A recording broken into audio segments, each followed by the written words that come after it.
Assalamualaikum warahmatullahi wabarakatuh. Perkenalkan, nama saya Norma Fariza Fahmi, Sarjana Sains Terapan, Magister Imunologi. Saya salah satu tim dosen dari program studi D3 Analis Kesehatan Stikes Mutia Husada Madura. Riwayat pendidikan saya D4 Analis Kesehatan Universitas Setiabudi Surakarta, S2 Imunologi Universitas Airlangga Surabaya. Hematologi 1 merupakan mata kuliah yang terdapat pada semester 3 dengan bobot SKS 1 SKS teori.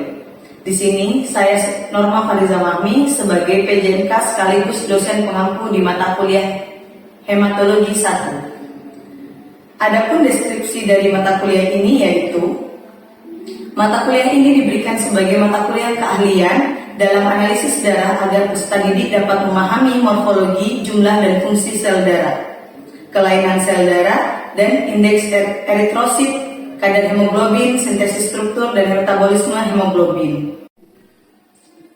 Mata kuliah hematologi ini akan terbagi menjadi 14 kali pertemuan dengan 7 pertemuan sebelum UTS dan 7 pertemuan sebelum UAS. Pertemuan pertama akan membahas terkait dengan konsep dasar hematologi dengan bentuk kuliah metode lecture. Pertemuan kedua membahas terkait dengan pengertian sel darah, fungsi sel darah, dan komponen darah dengan bentuk kuliah metode lecture. Pertemuan ketiga akan menjelaskan terkait dengan fungsi sel darah merah, fungsi leukosit, dan fungsi trombosit berbentuk kuliah dan metodenya lecture.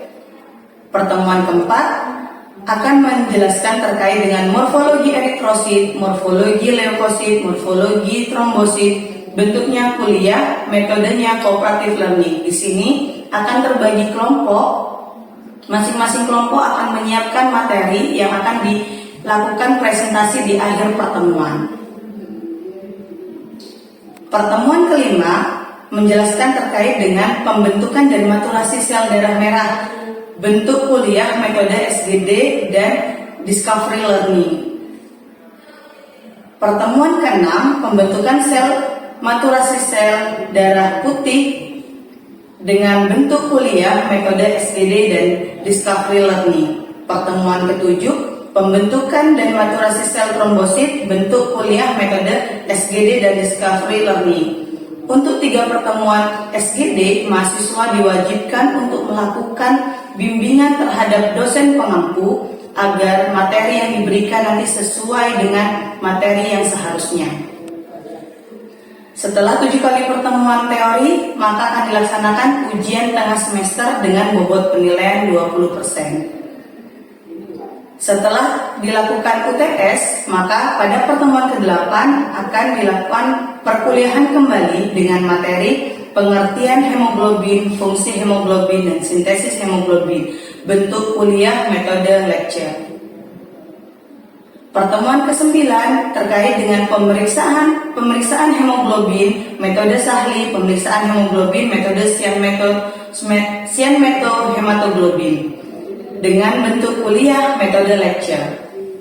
Pada pertemuan ke-10, di sini akan menjelaskan terkait dengan laju endap darah berhubungan dengan pengertian dan pemeriksaan laju endap darah, bentuk kuliah, metode lecture.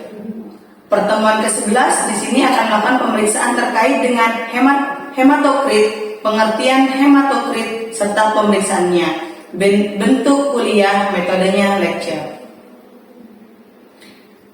Pada pertemuan 11 ini akan dilakukan kuis sehingga bisa mengevaluasi pengetahuan mahasiswa terkait dengan beberapa materi yang telah diberikan sebelumnya.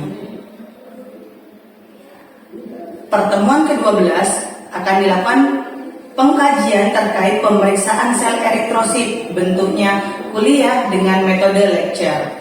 Pertemuan ke-13 pemeriksaan jumlah sel leukosit, bentuk kuliah, metode lecture. Di pertemuan 14 ini, mahasiswa akan mendapatkan penugasan terkait dengan resum, melakukan resum materi-materi yang telah diberikan dengan bobot penilaian 5%. Oke, Assalamualaikum warahmatullahi wabarakatuh. Waalaikumsalam. Ya, hari ini saya akan melakukan pembahasan materi terkait dengan hematologi dasar. Kira-kira sudah ada yang tahu tentang hematologi? Tahu. tahu ya, analis harus tahu hematologi. Apa itu hematologi? Dapat ilmu kesehatan yang mempelajari darah, organ membentuk darah dan penyakitnya. Ya, yang lain? Kok idem ya? Hematologi juga dari istilahnya tadi sudah tahu ya. Nih, hematologi dibagi menjadi dua kata, berasal dari dua kata. Yang pertama itu hema, darah, logosnya itu ilmu. Jadi ilmu yang mempelajari tentang darah. Seperti yang tadi disampaikan oleh Mbak Dewi, juga hematologi ini membahas tentang penyakit ataupun apapun yang berhubungan dengan metabolisme yang ada di dalam darah. Ya, darah merupakan bagian dari tubuh yang jumlahnya 6-8% dari berat badan total. Darah merupakan cairan yang berwarna merah dan konsistensinya itu ada kental. Kira-kira di sini sudah ada yang tahu golongan darahnya? Sudah. Oke. Nah, kita belajar tentang fungsi darah dulu ya. Nah, di sini fungsi darah yang pertama mengatur atau mengangkut oksigen dari paru-paru. Ini yang berfungsi adalah sel darah Merah. sel darah Putih. ulang lagi. Ya, yang berfungsi adalah sel darah merah. Kenapa dia bisa berfungsi mengangkut oksigen ke paru-paru atau dari paru-paru? Karena dia memiliki HB atau hemoglobin yang fungsinya bertugas untuk menjadi transport oksigen ke seluruh tubuh dari paru-paru ataupun dari seluruh tubuh ke paru-paru. Lalu mengangkut sari-sari makanan, ada juga mengangkut sisa metabolisme, mengatur keseimbangan air dalam tubuh, mengatur keseimbangan tekanan osmotik, mengatur keseimbangan ion dalam tubuh, mengatur ekskresi hormon, mengatur suhu tubuh berhubungan dengan kekebalan tubuh. Kalau yang terakhir nih berhubungan dengan kekebalan, sel mana yang berperan? Ya, sel darah putih. Sel darah putih terbagi dari mana apa aja? 6 apa aja? Leukosit.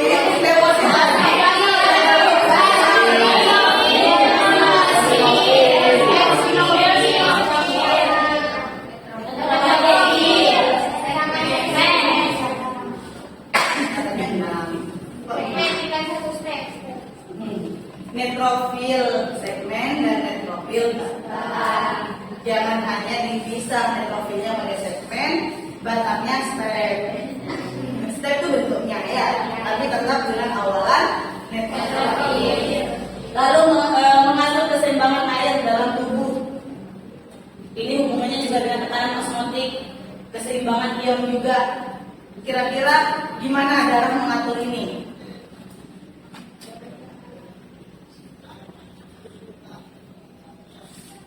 Ada nggak yang kalau kepanasan atau kecapean juga keringetan? Itu juga berasal dari ekskresi kelenjar keringat juga, hubungannya juga dari pembuluh darah ya. Jadi pembuluh darah itu akan mengeluarkan banyak cairan untuk dikeluarkan melalui keringat ataupun melalui urin. Tentang ekskresi, ya ekskresi, sekresi urin juga yang diperiksa atau difilter oleh si ginjal itu adalah darah. Dari pembuluh darah masuk ke ginjal, disaring, lalu yang tidak digunakan oleh tubuh dikeluarkan melalui urin.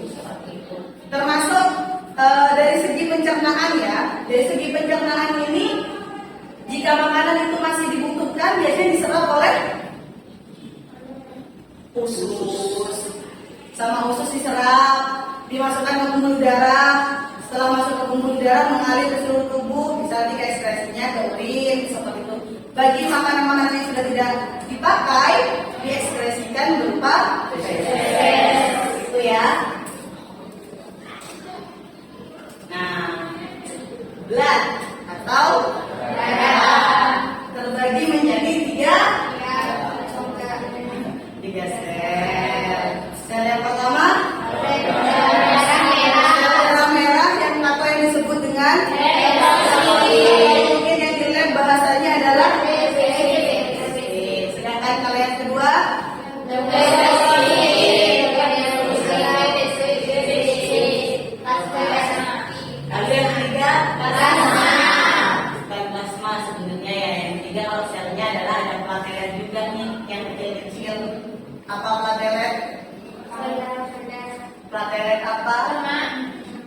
Platelet, trombosit. Platelet itu trombosit ya.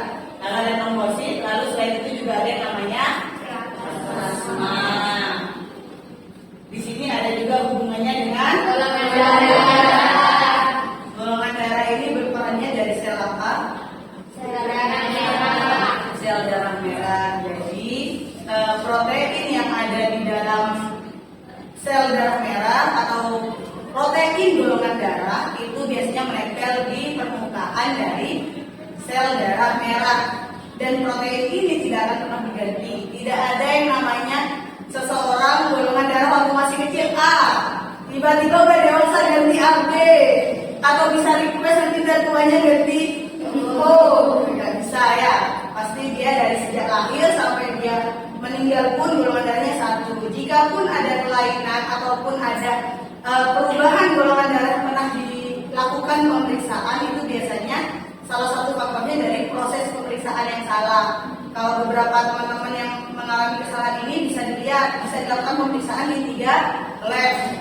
Lab yang pertama pernah dilakukan, lalu yang kedua yang mungkin di Baksos atau bagaimana seperti itu, kok beda dari pemeriksaan yang sebelumnya. Sebaiknya melakukan satu pemeriksaan lagi di lab yang berbeda.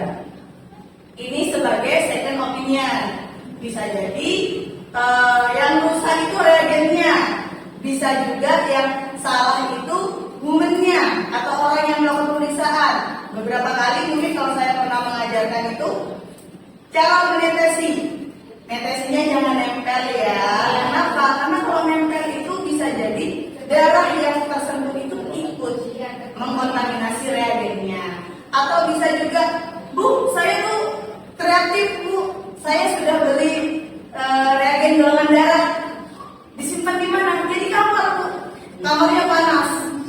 Akhirnya dia rusak. Padahal kalau dilihat dari petunjuk penyimpanannya itu biasanya suhu 2 sampai 8 derajat. Jadi memang harus disimpan di dalam kulkas. Jangan ditaruh di suhu ruang.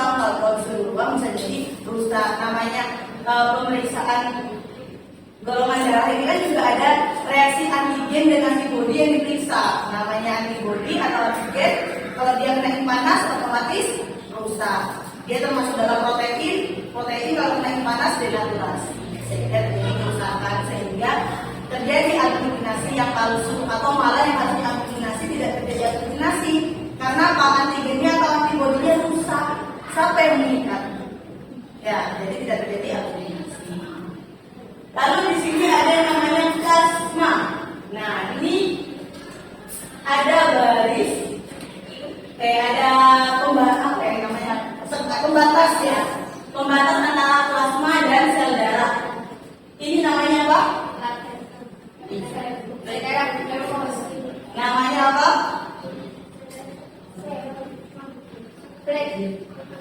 Namanya Bavicor. Pernah dengar? Pernah. Ya. Bavicor ini kandungannya sel darah putih dan trombosit. Oke, dikit ya, walaupun baterai jumlahnya sampai ratusan ribu, tapi kan ukurannya sangat kecil. Dan leukopsit juga jumlahnya tidak sebanyak dari leukopsit. Oke, lalu yang saya tanyakan juga, ada yang namanya plasma, ada yang namanya serum. Apa yang membedakan? Plasma dan serum. Plasma serum setelah kalau serum Benar? Ya, salah. Kenapa salah? Ini kalau plasma itu sudah tercampur dengan antikoagulan. Sedangkan serum dia tidak tercampur dengan antikoagulan. Kalau dari tabungnya beda. Kalau serum itu pakai warna merah karena tanpa antikoagulan, sedangkan kalau plasma biasanya pakai DNA, pakai heparin. Itu yang membedakan antara plasma dan serum. Oke. Ya. Ini namanya bavicor. Biasanya bavicor ini terdapat di plasma. Kenapa? Karena selnya tidak menggumpal, tidak membeku. Kenapa seperti itu? Kan ada antibody sehingga terjadinya pembentukan sel darah merah. Sedangkan pada serum ini sudah namanya pembentuk ya, gumpalan dari sel eritrosit, sel leukosit, dan yang menyebabkan penggumpalan adalah trombositnya. Karena fungsi trombosit sendiri sebagai pembentukan darah. Ya, selain ini juga saya kembali yang sebelumnya, golongan darah. Golongan darah ini dipengaruhi oleh apa? Gen apa? Keturunan. Bisa nggak kalau golongan darahnya orang tuanya sama ayahnya itu berbeda dengan anaknya? Tidak bisa. Bisa, tapi dilihat dari genetiknya tadi. Kan ada yang namanya heterozigot, ada yang namanya homozigot. Biasanya kalau homozigot ini otomatis dilihat kayak ibunya, sama-sama homozigot, sama-sama kuat, kalau sama-sama A, berarti anaknya mustahil akan ada golongan darah lain. Pasti semuanya A, sekeluarga itu A, seperti itu. B pun seperti itu. Tapi kalau hetero ini kan kalau di hukum hereditas IA IO. Kalau B IB IO. Tinggal dilakukan pelangi persilangan. Bapaknya apa, ibunya apa, nanti bisa kemungkinan anaknya apa. Kalau ibunya A heterozigot, bapaknya B heterozigot, berarti kan IA IO sama IB IO. Kemungkinan anaknya bisa A, bisa AB, bisa B, bisa persilangannya ya. A ketemu sama B, AB. A ketemu sama O, A. O ketemu sama B, bisa B. O ketemu sama O, berarti O. Jadi kalau kalian golongan darahnya itu berbeda dengan orang tuanya, bukan berarti kalian anak tetangga. Ya, jadi kalian tetap anaknya orang tuanya. Setelah itu cuma tinggal lihat golongan darahnya. Yang kemungkinan itu bisa tidak terlalu banyak jika orang tuanya A dengan AB atau A dengan O. Nah itu kan variasinya lebih sedikit seperti itu. Oke? Ya, lalu kita lanjutkan dengan eritrosit atau sel darah merah atau yang disebut dengan red blood cell. Nah dia seperti gambarnya nih di belakang. Dia bentuknya seperti apa di konkav itu? Seperti cakram ada lengkungannya. Ya, jadi ada selnya bulat, tengahnya ada lengkungannya. Lalu merupakan bagian utama dari sel darah merah. Jadi terbesar atau terbanyak dari darah kita itu adalah dihasilkan oleh produksi limpa, hati, dan susul. Apa susul? Ya, lalu usianya adalah berapa bulan? Makanya kenapa kalian harus donor darah? 3 bulan dia promosi. Jadi kalian harus donor darah 3 bulan sekali karena pada usia 120 hari ini sel darah kalian sudah terlalu matang, sudah tua, sudah terlalu matur, sehingga fungsinya juga menurun. Sama dengan seseorang jika dia sudah terlalu matur atau sudah terlalu dewasa, dia akan mengurangi sifat produktivitasnya akan menurun sama seperti sel darah kalian. Seperti itu sehingga ada fungsinya itu ada baiknya jika darah kalian itu didonorkan. Saat didonorkan kalian kehilangan darah dengan jumlah 350 mili, otak kalian akan mensinkronkan pada sumsum tulang untuk ayo diproduksi sel eritrositnya, sel darahnya diproduksi. Ini sudah kita kekurangan. Sehingga di dalam tubuh kalian terdapat sel-sel darah yang sifatnya itu muda-muda, produktif, sehingga kekebalan tubuhnya pun juga semakin meningkat. Kalau sudah seperti itu nanti kalian pasti mudah sakit. Orang yang rajin donor darah itu biasanya lebih sehat atau lebih kebal ya bahasanya dibanding yang tidak pernah donor darah. Oke. Lalu di sel leukosit tadi sudah saya tanyakan, sel leukosit ini terbagi menjadi 6 jenis. Ya. Monosit, eosinofil, basofil, neutrofil ini ada 2 ya. Neutrofil segmen dan neutrofil batang hanya berbeda di bentuknya. Lalu ada limfosit. Dan di sini juga ada 3 sel yang memiliki granul dan 2 sel yang tidak memiliki granul.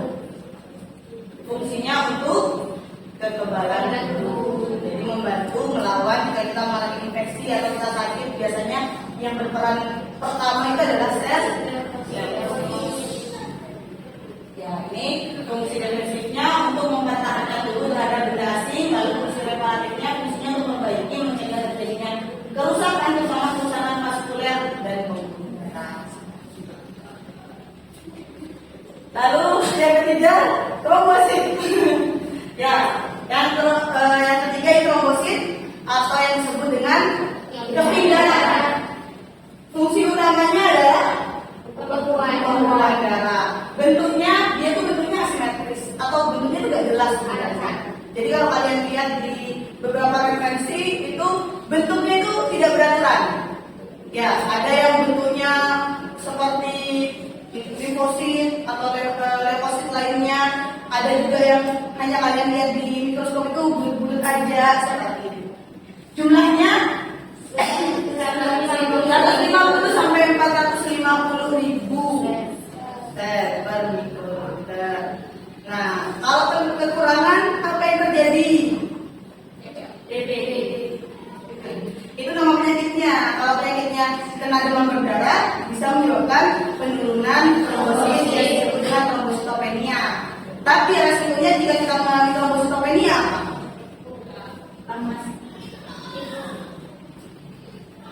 Apalagi? Ya, salah satu yang paling berbahaya adalah terjadinya pendarahan spontan. Kalian tidak terjadi pendarahan, tidak terjadi luka aja, bisa jadinya lebam-lebam. Makanya pada orang demam berdarah itu biasanya dilakukan pemeriksaan yang namanya rampelit untuk melihat adanya petesia. Atau kalau kalian pernah dengar, coba dilihat temannya kalau orang DBD ada titik-titiknya namanya enggak. Kalau di tegangkan kulitnya itu tidak menghilang berarti dia DBD seperti itu kan. Tapi kalau digigit nyamuk biasanya ditegangkan kulitnya itu hilang warna merahnya. Hal itu terjadi karena terjadinya pendarahan di bawah kulit. Jadi pembuluh darahnya itu jadi lebih renggang. Sel darahnya bisa keluar dari pembuluh darah seperti itu. Jika jumlahnya terlalu tinggi juga tidak baik. Kira-kira kenapa?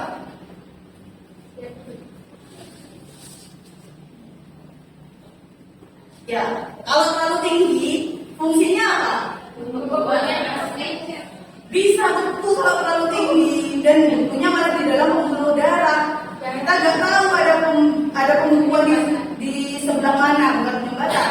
Kalau penyumbatan biasanya indikatornya dengan lemak yang terlalu tinggi atau lipid yang terlalu tinggi. Tapi ini pembekuan, ya akhirnya terjadi penyumbatan. Cuma penyumbatannya itu biasanya menyebabkan pecah juga, sebenarnya seperti itu.